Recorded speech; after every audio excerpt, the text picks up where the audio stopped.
4장. 느부갓네살 왕이 전국에 있는 모든 백성과 나라와 민족들에게 다음과 같은 조서를 내렸습니다. 너희에게 평강이 넘치기를 원한다. 지극히 높으신 하나님께서 내게 보여주신 기적과 놀라운 일을 너희들에게 기꺼이 알리고자 한다. 그가 행하신 기적은 크시며 그의 기사는 놀랍도다. 그의 왕국은 영원할 것이며 그의 통치는 대대에 미칠 것이다. 나 느부갓네살이 집에서 편히 쉬며 궁정에서 평안을 누릴 때 꿈을 꾸었는데 그 꿈 때문에 두려워하였다. 침상에서 누워 생각하는 중에 환상을 보고 잠을 이루지 못하였다.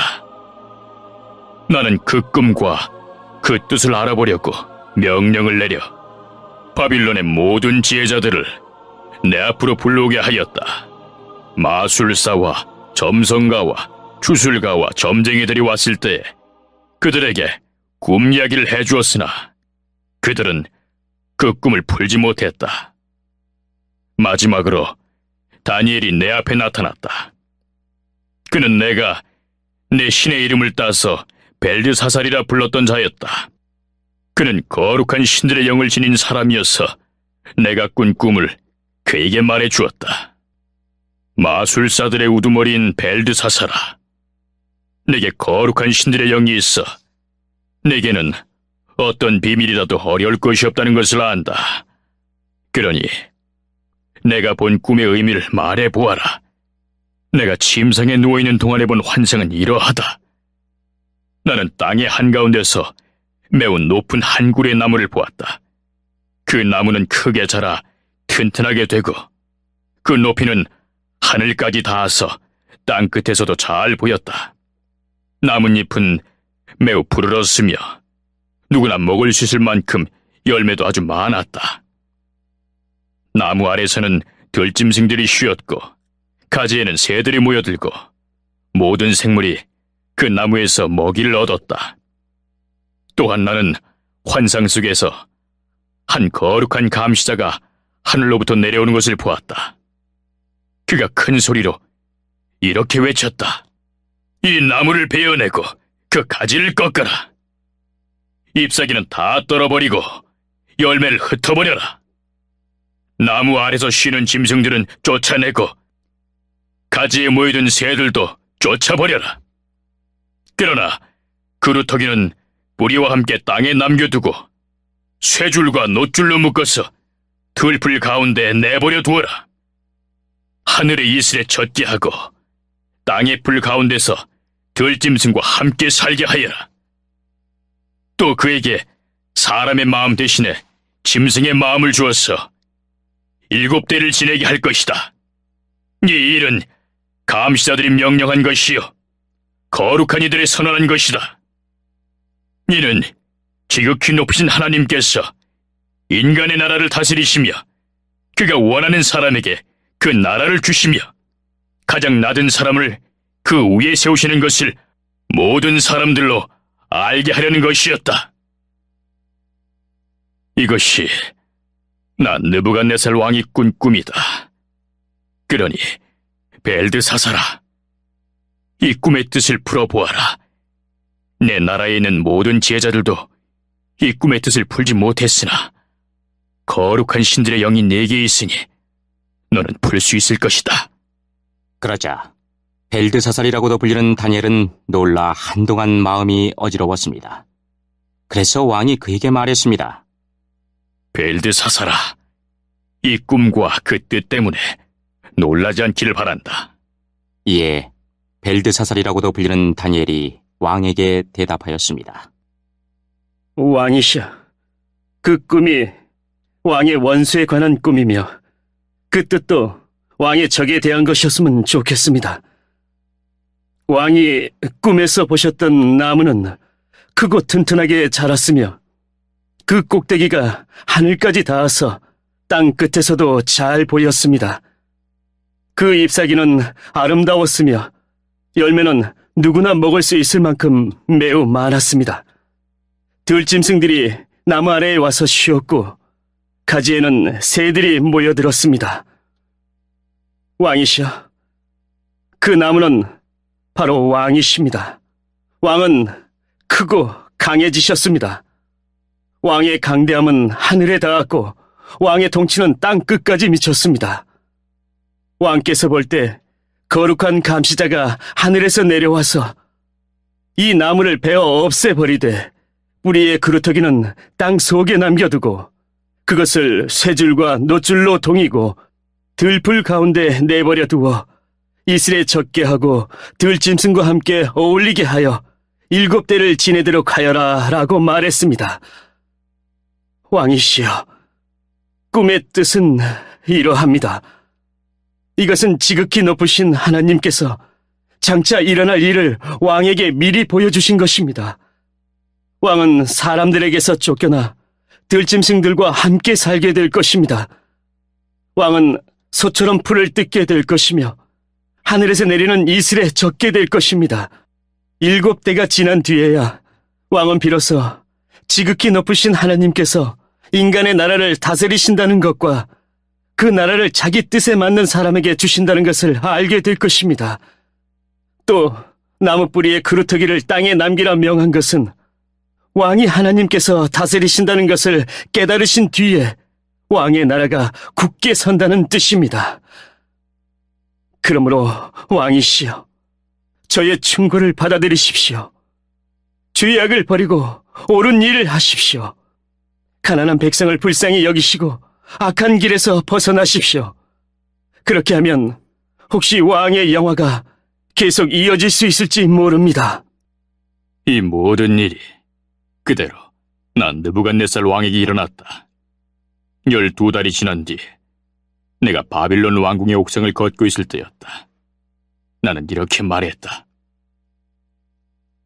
이 바빌로니아는 위대하지 않은가? 내가 내 힘과 권력으로 세웠지 않은가? 내 영광을 위해 세운 것이 아닌가?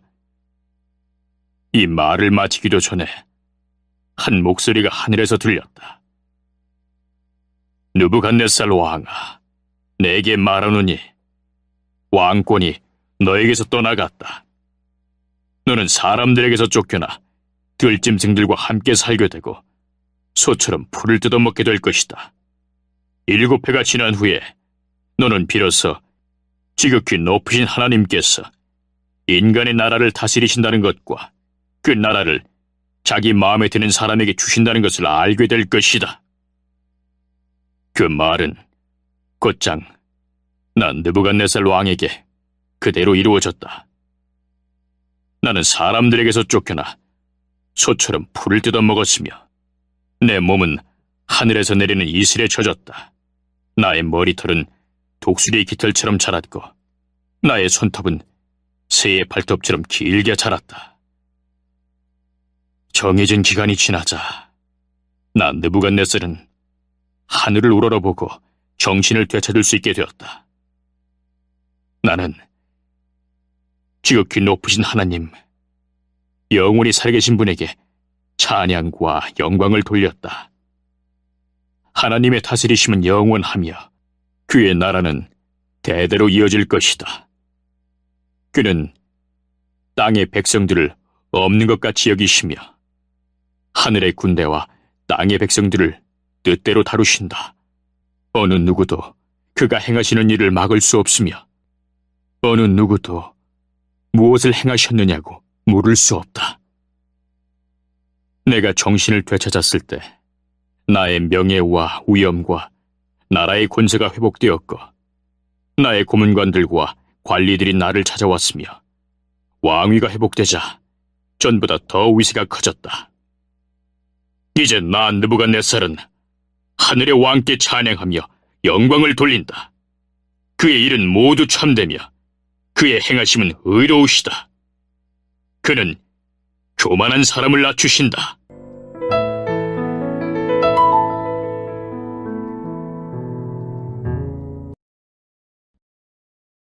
(5장) 벨사살 왕이 귀한 손님 1000명을 불러서 큰 잔치를 베풀어 그들과 함께 술을 마셨습니다. 벨사살은 술을 마시다가 명령을 내려 그의 아버지 느부갓네살이 예루살렘 성전에서 가져온 금잔과 은잔들을 가져오게 했습니다. 이는 왕과 지방 장관들과 왕비들과 후궁들이 그 잔으로 술을 마시도록 하기 위해서였습니다. 예루살렘에 있는 하나님의 성전에서 가져온 금잔들을 내어오자 왕과 그의 귀한 손님들과 왕비들과 후궁들이 그 잔으로 술을 마셨습니다. 그들은 술을 마시면서 금과 은과 놋새와 새와 나무와 돌로 만든 신들을 찬양했습니다. 바로 그때 사람의 손가락이 나타나더니 촛대 맞은편 왕궁 석고벽 위에 글자를 쓰기 시작했습니다. 왕은 그 손가락이 글자를 쓰는 것을 보았습니다. 왕은 두려움에 사로잡혀 얼굴이 창백해지고 다리에 힘이 없어져 무릎이 후들후들 떨렸습니다. 왕은 점성가들과 주술사들과 점쟁이들을 불러오게 하였습니다. 왕이 바빌론의 지혜자들에게 말했습니다. 누구든지 이 글을 읽고 그 뜻을 내게 풀어주는 사람에게 자주색 옷을 입혀주고 목에는 금사슬을 걸어주고 이 나라에서 셋째가는 통치자로 삼겠다. 왕의 지혜자들이 모두 왔으나 그 글자를 읽거나 그 뜻을 설명할 수 있는 사람은 아무도 없었습니다. 벨사살 왕이 더욱 두려워하여 얼굴이 더 창백해졌고 손님들도 당황하였습니다. 그때 왕의 어머니가 왕과 귀한 손님들의 떠드는 소리를 듣고 연회장으로 들어와서 이렇게 말했습니다. 왕이시여, 만수무강하십시오. 두려워하지 마시고 얼굴에서 근심을 거두십시오. 왕의 나라에 거룩한 신들의 영을 받은 사람이 있습니다. 그는 왕의 아버지 때에 신들의 지혜와 같은 지혜와 명철을 보여준 사람입니다. 선왕이신 느부갓네살 왕은 그 사람을 마술사, 점성가, 주술가와 점쟁이들의 우두머리로 세우셨습니다. 제가 말하는 사람은 다니엘입니다. 느부갓네살 왕은 그에게 벨드사살이라는 이름을 지어주셨습니다. 그는 매우 총명하며 지식과 통찰력을 가진 사람입니다. 그는 꿈과 비밀을 말할 수 있고 아무리 어려운 문제라도 풀 수 있습니다. 다니엘을 부르십시오. 벽 위의 글자가 무슨 뜻인지 그가 왕에게 설명해 줄 것입니다. 다니엘이 부름을 받아 왕 앞에 나왔습니다. 왕이 그에게 물었습니다. 내 이름이 다니엘이냐? 내가 내 부왕이 유다에서 데려온 포로 가운데 한 사람이냐? 네 안에 신들의 영이 있다는 말을 들었다. 네가 매우 총명하며 지식과 통찰력이 있다는 말도 들었다. 내가 지혜자들과 마술사들을 불러 벽 위에 적힌 이 글자를 읽고 그 뜻을 말해보라고 했으나 아무도 설명하지 못했다. 그런데 너는 해석을 잘하고 어려운 문제도 잘 푼다고 들었다. 그러니 벽 위에 적힌 글을 읽고 설명해 보아라. 네가 그렇게만 할 수 있다면 내가 네게 자주색 옷을 입혀주고 목에는 금사슬을 걸어주고 이 나라의 셋째가는 통치자로 삼아주겠다. 다니엘이 왕에게 대답했습니다. 선물은 왕이 가져가시고 상도 다른 사람에게 주십시오. 하지만 나는 왕을 위해 벽 위에 글을 읽고 그 뜻을 풀어드리겠습니다. 왕이시여, 지극히 높으신 하나님께서 왕의 아버지 느부갓네살을 위대하고 강한 왕으로 만드셨습니다. 하나님께서 그에게 큰 권세를 주셨기 때문에 백성들과 나라들과 각기 다른 말을 쓰는 모든 사람이 느부갓네살 왕을 무서워했습니다. 그는 마음대로 사람을 죽이기도 하고 살리기도 했으며 높이기도 하고 낮추기도 했습니다. 하지만 느부갓네살 왕은 너무 높아지고 교만해졌습니다. 그래서 왕의 보좌에서도 쫓겨나고 누리던 영광도 빼앗겼습니다. 느부갓네살 왕은 사람들에게서 쫓겨나 그 마음이 들짐승처럼 되어 들나귀처럼 살며 소처럼 풀을 먹었고 몸은 이슬로 젖었습니다. 그러다가 비로소 지극히 높으신 하나님께서 인간의 나라를 다스리신다는 것과 하나님의 마음에 드는 사람에게 그 나라를 주신다는 것을 알게 되었습니다. 느부갓네살의 자손인 벨사살 왕이시여, 왕께서는 이 모든 일을 알면서도 마음을 낮추지 않으셨습니다. 오히려 하늘의 주를 거스르고 주의 성전에 있던 잔들을 가져오게 하여 귀한 손님들과 왕비들과 후궁들과 함께 그 잔으로 술을 마셨습니다. 그리고 왕은 왕의 생명과 왕이 하시는 모든 일을 다스리시는 하나님을 섬기지 않고 은과 금과 놋새와 쇠와 나무와 돌로 만든 신들을 찬양하였습니다. 보지도 못하고 듣지도 못하고 아무것도 깨닫지 못하는 그것들은 참 신이 아닙니다. 그래서 하나님께서 이 손을 보내셔서 벽에 글자를 쓰게 하신 것입니다. 벽에 적힌 글자는 메네, 메네, 데겔, 바르신입니다. 그 뜻은 이렇습니다. 메네는 하나님께서 왕의 나라의 끝날을 정하셨다는 뜻입니다. 데겔은 왕이 저울 위에 달리셨는데 무게가 모자란다는 뜻입니다. 바르신은 왕의 나라가 나뉘었다는 뜻입니다. 왕의 나라는 메대와 페르시아 사람들에게 넘어갈 것입니다. 이에 벨사살이 명령을 내려 다니엘에게 자주색 옷을 입히고 금사슬을 목에 걸어주고 그를 나라의 셋째가는 통치자로 세웠습니다. 바로 그날 밤에 바빌로니아의 왕 벨사살이 죽임을 당했습니다. 메대 사람 다리오가 새 왕이 되었습니다. 다리오의 나이는 62세였습니다.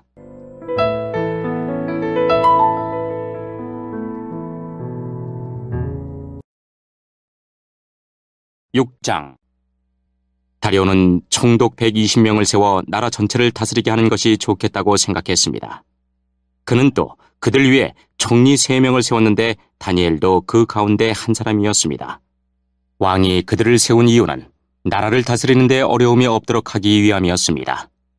다니엘은 다른 총리나 총독들보다 더 뛰어났기 때문에 왕은 그에게 나라 전체를 맡기려 했습니다. 그러자 다른 총리와 총독들이 다니엘을 고소하려고 그의 잘못을 찾으려 했지만 그가 충성스럽게 나라 일을 잘 맡아 처리했으므로 아무런 잘못이나 흠을 찾을 수 없었습니다. 그러자 그들이 말했습니다. 다니엘은 하나님의 율법에 관한 것이 아니면 흠을 찾을 방법이 없겠어. 그래서 총리와 총독들이 모여 왕에게 가서 말했습니다. 다리오 왕이시여, 만수무강하십시오. 우리 총리들과 수령들과 총독들과 보좌관들과 지휘관들이 의논한 것이 있습니다. 우리는 왕이 한 가지 법을 세우셔야 한다고 생각합니다. 그것은 바로 앞으로 30일 동안 왕 이외에 다른 신이나 다른 사람에게 기도를 하는 자가 있으면 누구든지 사자굴에 넣어야 한다는 것입니다. 왕이시여, 이 법을 세우십시오. 메대와 페르시아의 법은 예로부터 고치지 못하는 것이었으니 이 법에도 도장을 찍어 고치지 못하게 하십시오. 다리오 왕은 법을 세우고 거기에 도장을 찍었습니다.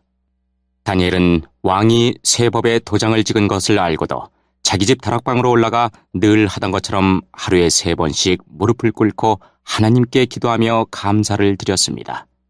그 방 창문은 예루살렘 쪽을 향해 열려 있었습니다. 그 사람들이 무리를 지어가다가 다니엘이 하나님께 간절히 기도드리는 모습을 보았습니다. 그들은 왕에게 가서 왕이 세운 법에 대해 말했습니다. 왕이시여, 왕은 앞으로 30일 동안 왕 외에 다른 신이나 다른 사람에게 기도를 하면 누구든지 사자굴에 넣는다는 법을 세우시고 거기에 도장을 찍지 않으셨습니까? 왕이 대답했습니다. 그렇다. 내가 그 법을 세웠다. 또한 메대와 페르시아의 법은 고칠 수 없다. 그 사람들이 왕에게 말했습니다. 유다에서 잡혀온 사람 중 다니엘이 왕께서 도장을 찍으신 법을 무시하고 아직도 날마다 하루에 3번씩 자기 하나님께 기도하고 있습니다. 왕은 그 말을 듣고 매우 괴로워했습니다. 왕은 다니엘을 구하고 싶어서 해가 질 때까지 그를 구할 방법을 찾으려 애썼습니다. 그 사람들이 무리를 지어 왕에게 가서 말했습니다. 왕이시여, 메대와 페르시아의 법은 왕이 한 번 법이나 명령을 내리고 나서는 그것을 다시 고칠 수 없다는 것을 기억하십시오. 그래서 다리오 왕은 명령을 내려 다니엘을 붙잡아 사자굴에 넣게 했습니다. 왕이 다니엘에게 말했습니다. 내가 늘 섬기던 너의 하나님이 너를 구해주실 것이다. 사람들이 큰 돌 하나를 굴려와서 사자굴 입구를 막았습니다. 그러자 왕이 도장으로 사용하는 반지와 신하들의 도장으로 바위 위에 찍었습니다. 아무도 그 바위를 옮겨 다니엘을 꺼내지 못하게 하기 위한 것이었습니다. 그런 뒤에 다리오 왕은 왕궁으로 돌아갔습니다. 그날 밤 왕은 아무것도 먹지 않았으며 오락도 금지시켰습니다. 왕은 잠도 자지 못했습니다. 이튿날 아침 다리오 왕은 새벽에 일어나 급히 사자굴로 가보았습니다. 왕은 굴에 가까이 이르러 걱정하는 목소리로 다니엘을 불렀습니다. 살아계신 하나님의 종 다니엘아, 내가 늘 섬기는 하나님이 너를 사자들로부터 구해주셨느냐? 다니엘이 대답했습니다. 왕이시여, 만수무강하십시오. 나의 하나님께서 천사들을 보내셔서 사자들의 입을 막으셨습니다. 하나님께서는 내가 죄가 없다는 것을 아시기 때문에 사자들이 나를 해치지 못하게 하셨습니다. 왕이시여, 나는 왕에게 잘못한 일이 없습니다. 다리오 왕은 너무 기뻤습니다. 그는 종들에게 다니엘을 사자굴에서 꺼내라고 말했습니다. 왕의 종들이 다니엘을 꺼내보니 다니엘의 몸에는 아무런 상처도 없었습니다. 그것은 다니엘이 자기 하나님을 믿었기 때문입니다. 왕이 명령을 내려 다니엘을 고소한 사람들뿐 아니라 그 아내와 자녀들까지 데려와 사자굴에 넣게 했습니다. 사람들이 그들을 굴에 넣었더니 바닥에 닿기도 전에 사자들이 덮쳐서 그들의 뼈까지 부수어버렸습니다. 왕이 백성들과 나라들과 각기 다른 말을 쓰는 모든 사람들에게 조서를 내렸습니다. 너희에게 평안이 넘치기를 원하노라. 내가 새 법을 세운다. 내 나라에서 사는 백성은 모두 다니엘의 하나님을 두렵고 떨림으로 섬겨야 한다. 다니엘의 하나님은 살아계신 하나님이시며 영원히 사시는 분이시다. 그의 나라는 결코 망하지 않으며 그의 다스리심은 영원할 것이다. 하나님은 백성을 건져내기도 하시고 구원하시기도 하신다. 하늘과 땅에서 놀라운 기적을 일으키신다. 하나님께서 다니엘을 사자들의 입에서 구해주셨다. 다니엘은 다리오 왕과 페르시아 사람 고레스 왕이 다스리는 동안 평안히 살았습니다.